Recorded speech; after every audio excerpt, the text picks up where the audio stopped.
মাওলানা তারেক জামিল হুজুর বলে, আমি ইসলামের পথে আসার আগে যখন আমি ডাক্তারি পড়াশোনা করি তখন আমি খুবই উল্টাপাল্টা চলাফেরা করতাম।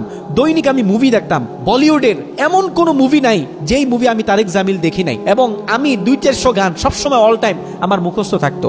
ঘটনাক্রমে যখন আমি তাবলিগ জামাতে গেলাম, 3 দিন সময় যখন আমি আল্লাহর রাস্তায় ব্যয় করলাম, যেদিন আমরা চলে আসব, আমাদের তাবলিগ জামাতের যিনি আমির, উনি আমাদেরকে শেষ বৈঠকে সুন্দর একটা হাদিস শুনাইলেন। উনি বলতেছেন, কোনো গুনাহগার মানুষের যখন মৃত্যুর সময় চলে আসে তখন আল্লাহ পাক জাহান্নাম থেকে জাহান্নামী কিছু ফেরেশতা সহ মালাকুল মাউতকে তার সামনে পাঠিয়ে দেয়। মালাকুল মাউত এবং জাহান্নামের ফেরেশতারা ভয়ঙ্কর এক চেহারা নিয়ে তার সামনে দাঁড়ায় এবং তাকে বলতে থাকে, হে অভিশপ্ত আত্মা, হে গুনাহগার আত্মা, তুমি তোমার দেহ থেকে বের হয়ে আসো। ওই রূহটা তখন বের হতে চায় না। মালাকুল মাউত ওই গুনাহগারের শরীরের ভিতরে হাত ভরে দিয়ে রুহুটাকে টানতে টানতে বের করে। তখন এত পরিমাণে কষ্ট হয় যেটা একটা মানুষ দুনিয়াতে কখনো পায়নি। মাওলানা তারেক জামিল হুজুর বলতেছে, যখন আমি হাদিসের এই বর্ণনা শুনতেছি তখন যেন আমার শরীরটা থরথর করে কাঁপতেছে, আমার ভিতরে যেন একটা ভয় ঢুকে গেছে। তারপরে সেই তাবলিগ জামাতের আমির সাহেব বলতেছিলেন, যখন কোনো নেককার মানুষের মৃত্যুর সময় চলে আসে তখন জান্নাত থেকে কিছু ফেরেশতা সহ আল্লাহ পাক মালাকুল মাউতকে পাঠিয়ে দেয়। মালাকুল মাউত তার সামনে সুন্দর একটি চেহারার আকৃতি নিয়ে দাঁড়িয়ে বলে, ইয়া আইয়াতুহান নাফসুল মুতমাইন্না, হে প্রশান্ত আত্মা, ইরজিই ইলা রাব্বিকা রাদিয়াতাম মারদিয়াহ, বের হয়ে আসো, তুমি তোমার রবের সাথে সাক্ষাৎ করবে। তুমি যার জন্য তোমার পুরো জীবনটাকে স্যাক্রিফাইস করেছো, উজাড় করে দিয়েছো, তার সাথে তুমি দেখা করবে। ফাদখুলি ফি ইবাদি ওয়াদখুলি জান্নাতি, মিলিত হও তাদের সাথে, জান্নাতে যাও যাদের সাথে তোমার থাকার কথা। এগুলো বলে বলে আজরাইল তার রূহটাকে কবজ করে। মাওলানা তারেক জামিল হুজুর বললেন, আমি আমার নিজেকে জিজ্ঞাসা করতেছিলাম, হে তারেক জামিল, যদি তোমার এখন মৃত্যু হয় তাহলে কোন ফেরেশতা তোমার কাছে আসবে, জান্নাতের ফেরেশতা নাকি জাহান্নামের ফেরেশতা? তখন আমি নিজেকেই নিজে ধিক্কার দিতে থাকলাম আর বলতে থাকলাম, এখন যদি তোমার মৃত্যু হয় তোমার কাছে জাহান্নামের ফেরেশতা আসবে।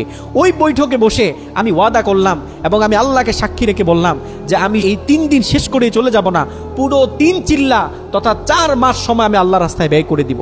মাওলানা তারেক জামিল হুজুর বলেন, 3 দিনের জন্য মাত্র তাবলিগে গিয়েছিলাম আর আমি একসাথে 4 মাস আল্লাহর রাস্তায় সময় ব্যয় করে দিয়েছিলাম। সুবহানাল্লাহ। একটু খেয়াল করে দেখেন, মানুষের পরিবর্তন কিন্তু ছোট্ট ছোট্ট জায়গা থেকে আসে যদি মানুষ পরিবর্তনের নিয়ত তার ভিতরে রাখে। মাওলানা তারেক জামিল হুজুর বলতেছে, যখন আমি তাবলিগ জামাত থেকে আসলাম, তাবলিগ জামাত থেকে আসার পরে তখন আমি নামাজ পড়ি, জিকির করি, কিন্তু তখন আমি দাড়ি শেভ করা এটা এখন আমি ছাড়তে পারি নাই। আমি প্রতিনিয়ত দাড়ি শেভ করতাম।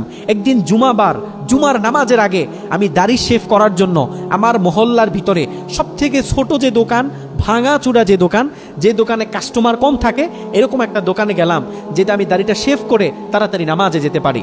যখন আমি দাড়ি শেভ করতে গেলাম, গিয়ে দেখি যে দোকান ভরা কাস্টমার, লোকজন আসছে, তারা দাড়ি চুল কাটবে, শেভ করবে। তখন আমি নাপিতকে বললাম যে ভাই কতক্ষণ পরে আসবো? সে আমাকে বললো যে ভাই জাস্ট 1 ঘন্টা সময় দেন, আপনার কোনো কাজ থাকলে সেরে তারপরে আসেন, 1 ঘন্টা পরে আমি আপনার কাজটা করে দিব। মাওলানা তারেক জামিল হুজুর বললেন, আমি চলে গেলাম 1 ঘন্টার জন্য, বাড়িতে গিয়ে কিছু কাজবাজ করে 1 ঘন্টা পরে আসলাম।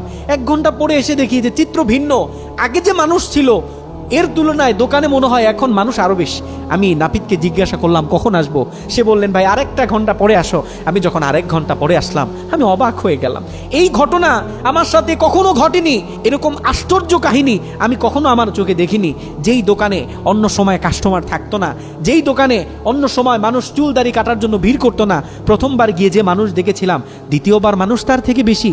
দ্বিতীয়বার যে মানুষ দেখেছিলাম, যখন আমি এখন 3য়বার এসেছি, এখন দেখি মানুষ আরো বেশি। মাওলানা তারেক জামিল বলতেছে, তখন আমি বুঝতে পারলাম যে আমার রব চাচ্ছে আমি যেন দাড়িটা না কাটি। আমার রব চাচ্ছে যে আমার চেহারায় দাড়িটা থাকুক, চেহারাটা নুরানি হোক। আমার রবের দাড়ি সহ আমার এই চেহারাটা তার কাছে দেখতে খুব ভালো লাগতেছিল এবং সে চাচ্ছিল না আমি আমার দাড়িগুলো শেভ করি। তখন আমি আল্লাহর কাছে ওয়াদা করেছিলাম, আল্লাহ আমি তোমার মেসেজটা বুঝতে পেরেছি, আমি তোমার কাছে ওয়াদা করতেছি মৃত্যুর আগ পর্যন্ত আমি আমার দাড়িতে কোনোদিন হাত দিব না। একটু ঠান্ডা মাথায় চিন্তা করেন না, একটু নিজেকে জিজ্ঞাসা করেন, এরকম মেসেজ, এরকম ধাক্কা আপনার রবকে আপনাকে একবারও দেয়নি? আপনি একটু মনে করে দেখেন ওই দিনের কথা, যখন আপনি বিপদে পড়েছিলেন, আপনি আপনার আত্মীয় স্বজন, পাড়া প্রতিবেশী সকলে বলেছিল তুমি এই বিপদ থেকে বাঁচতে পারবে না, কিন্তু আপনার রব আপনাকে ওই বিপদ থেকে বাঁচিয়ে দিয়েছিল। আপনি তার কাছে মোনাজাত তুলে কান্নাকাটি করেছিলেন। আপনি বলেছিলেন, আল্লাহ যদি তুমি আমাকে ক্ষমা করো, আমি নামাজ ছাড়বো না, আমি আর কখনো শেভ করব না, আমি সুদের কারবারি করব না।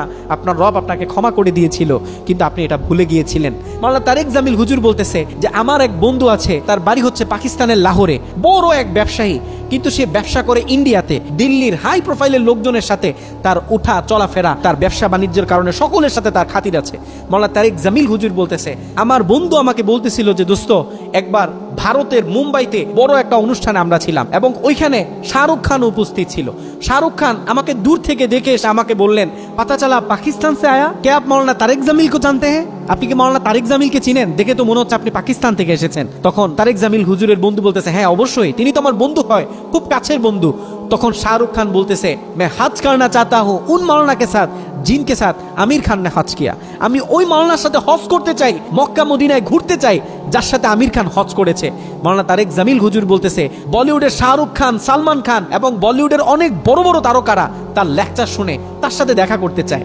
দুনিয়ার লাইনে আপনারা যাদেরকে বড় বড় সেলিব্রিটি মনে করেন, তারাও পর্যন্ত দিন শেষে যারা হেদায়েত প্রাপ্ত তাদের কাছে আসতে চায়, তাদের সোহবতে বসতে চায়, তাদের কাছ থেকে কিছু মেসেজ নিতে চায়। এ কারণে মনে রাখবেন, হেদায়েত প্রাপ্ত হলে ওই মানুষের সম্মান কমে না।